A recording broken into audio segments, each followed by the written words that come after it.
bien chères femmes et bien chers amis, salut à tous. Deuxième partie de la vidéo sur la crucifixion. Nous en étions à parler des souffrances de la croix. Le Seigneur étant crucifié non pas dans les paumes de main, mais à la base des mains, dans les poignets, juste avec des clous qui touchent le nerf médian. Donc on disait que il y a 70 kg qui tirent sur les deux nerfs médians. Les clous ne peuvent pas être plantés dans les paumes de main parce que la chair ne supporterait pas. Elle se déchirerait. Donc ici, il y a le nerf médian qui n'est pas détruit mais qui est touché par le clou. Et à chaque fois qu'il parle et qu'il respire, Jésus doit s'appuyer sur les trois clous. Donc ça bouge et ce n'est rien à côté de la souffrance d'un petit nerf qu'on a dans les dents. En comparaison, les gens détestent aller chez le dentiste. Le nerf médian est comme une corde tendue sur un violon. Les médecins disent que c'est la souffrance la plus grande qu'on peut avoir. Donc les Romains ont crucifié Jésus par terre, puis ils dressent la croix, ils ont creusé un trou et elle tombe dans le trou. Donc c'est un choc très violent pour les nerfs. Sur le sanctuaire, on voit tout ça. On voit un seul clou au pied. Les pieds n'ont pas de support. Donc tout son poids appuie sur les trois clous.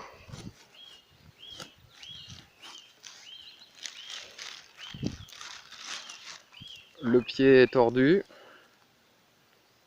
en dessous et le deuxième pied par-dessus. Un seul clou traverse les deux pieds. Donc c'est beaucoup plus grave que ce que l'on pense. Ensuite, on est dans une région en Méditerranée. Donc imaginez le nombre de mouches qui viennent dans les yeux, dans les plaies, avec la chaleur. Pilate a fait mettre l'inscription en haut de la croix. Jésus, Nazaréen, roi des Juifs. Il l'a mis en hébreu, en grec et en latin. En hébreu pour le peuple, en grec pour les intellectuels, en latin pour les Romains. Beaucoup de Juifs ont vu l'écriteau et les prêtres demandent à Pilate de ne pas écrire « roi des Juifs ». Ils réclament que son crime est qu'il se prétend roi des Juifs. Ça les dérange beaucoup, effectivement. Plusieurs siècles après, c'est toujours une grande gêne pour ceux qui n'ont pas reconnu le Christ. Pilate en avait assez et dit qu'il a écrit ce qu'il a écrit, c'est ce qu'il a écrit. Bon, par exemple, les modernistes, les papes Jean-Paul II, Benoît XVI, François Zéro, etc., ils disent que le peuple déicide, c'est l'humanité tout entière, c'est pas le peuple élu qui était préparé pour accueillir le Messie. Sauf que le peuple élu était préparé pour accueillir un Messie, la nation juive, pour que ce soit le Messie de toutes les nations. Mais donc ce sont les prêtres, les anciens, les sages de son peuple élu qui l'ont livré aux païens qui l'ont crucifié. Comme ça a été dit dans les prophéties. Alors Jésus dit, quand il est sur la croix, « Père, pardonnez-leur car ils ne savent pas ce qu'ils font ». Le pardon est dans le cœur de Jésus au moment où il le traite de manière sadique. Les soldats se partagent en 4 parts les vêtements de Jésus. Et pour ne pas déchirer la tunique qui est faite en une pièce unique, ils font un tirage au sort. Donc encore une prophétie qui se réalise. Une foule immense est présente. Les passants le raillaient. Toi qui détruis le temple et le reconstruis en 3 jours, sauve-toi donc toi-même et descends de la croix. Donc en plus des tortures physiques, ils lui font des tortures psychologiques.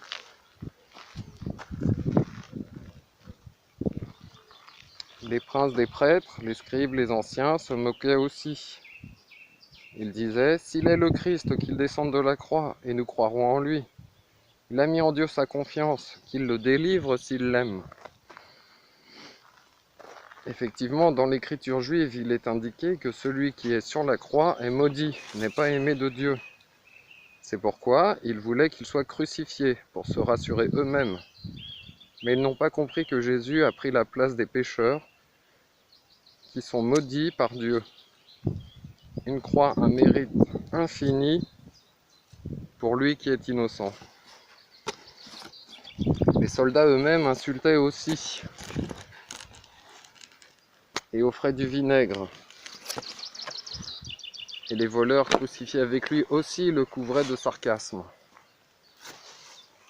Mais bientôt, l'un des deux, larrons, dit « Si tu es le Fils de Dieu, sauve-toi et sauve-nous avec toi. » Et l'autre larron le reprit en disant « N'as-tu pas honte? N'as-tu aucune crainte de Dieu, toi qui subis le même tourment?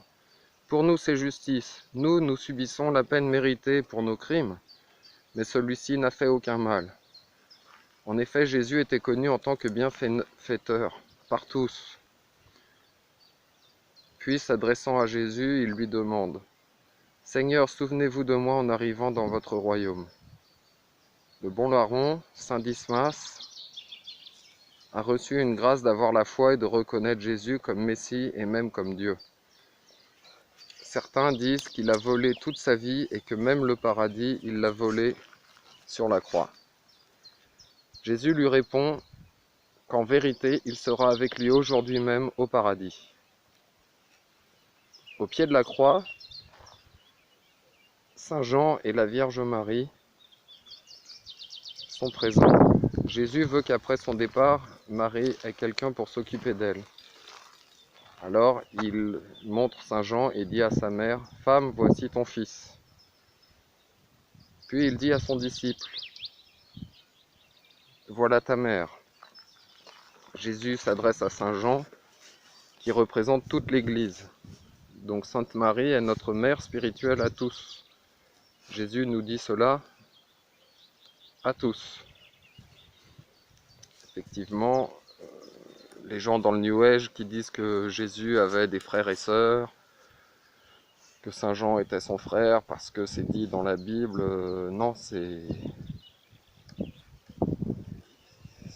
le fils spirituel de Marie, c'est pas le fils charnel avec une relation filiale, évidemment. Marie est vierge avant, pendant et après la naissance de Jésus. Dès lors, Saint Jean recueille Marie dans sa demeure à Jérusalem, puis à Fès, en Turquie, à cause de la persécution.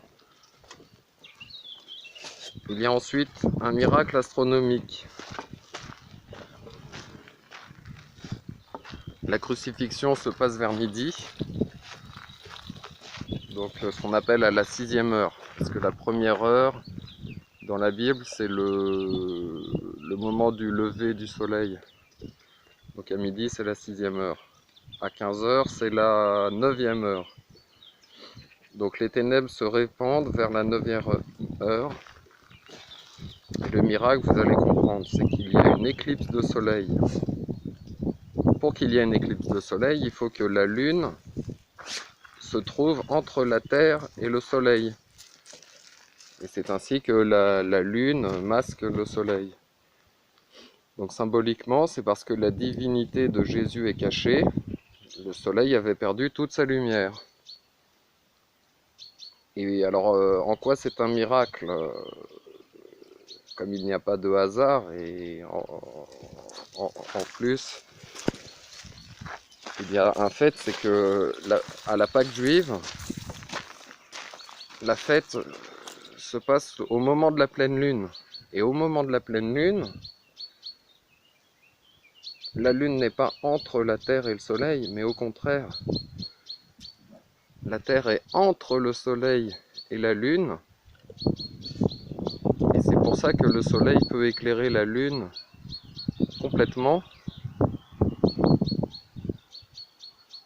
Donc,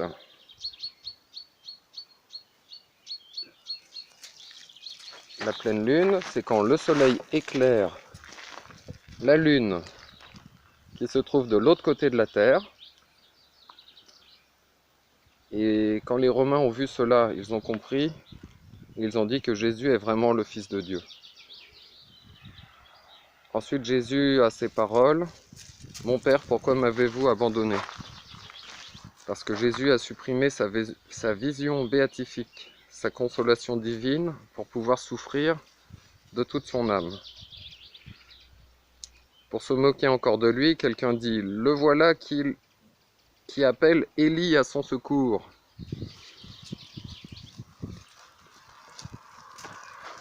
Puisqu'en hébreu, quand il dit « Mon Père, pourquoi m'avez-vous abandonné ?» il y a le mot Élie. Voyant que tous les oracles des prophètes étaient accomplis, Jésus réalisa le dernier, et il dit « J'ai soif ». Effectivement, il a soif physiquement à cause des souffrances, et spirituellement, il a soif de nos âmes. Alors un garde court vers un vase rempli de vinaigre et imbibe une éponge de vinaigre. Il l'attache à une tige d'hysope, et les autres lui disent de ne pas lui donner pour voir si Élie vient effectivement le délivrer. Et le garde répond qu'il fait cela justement pour voir si Élie vient le faire descendre de la croix. Donc Jésus aspire le vinaigre.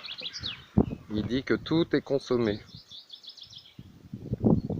Tout est accompli. Puis il s'écria d'une voix forte. Comment il peut avoir une voix forte alors qu'il est au bout de ses forces? Encore un miracle. Et il dit: « Père, je remets mon âme entre vos mains. » En disant cela, il inclina sa tête et expira. Alors des prodiges suivirent la mort de Jésus. Le voile du temple se déchira par le milieu de haut en bas, ce qui signifie que l'ancienne liturgie, l'ancienne religion est finie et que la nouvelle religion est celle de Jésus, qui est une perfection de la religion juive. Donc c'est fini les sacrifices du temple, qui préfiguraient le sacrifice de la messe. La terre trembla, les rochers se fendirent, et des tombeaux s'ouvrirent, et des saints se relevèrent et en sortirent. Plus tard, après la résurrection, ils apparurent à de nombreuses personnes. Le centurion, qui était le chef, entendant le cri puissant de Jésus et voyant qu'au même moment il y avait un cataclysme, s'écria et rendit gloire à Dieu. Cet homme-là était vraiment le Fils de Dieu. Les autres soldats disent la même chose, et la foule présente se met à courir vers Jérusalem en se frappant la poitrine. Donc c'était trop tard, ils avaient tué l'homme-dieu, le Messie, le Dieu incarné. Mais plus tard, ce sont toutes ces personnes qui, après la résurrection, vont terminer de se convertir. Un peu plus loin, les proches de Jésus se tenaient debout.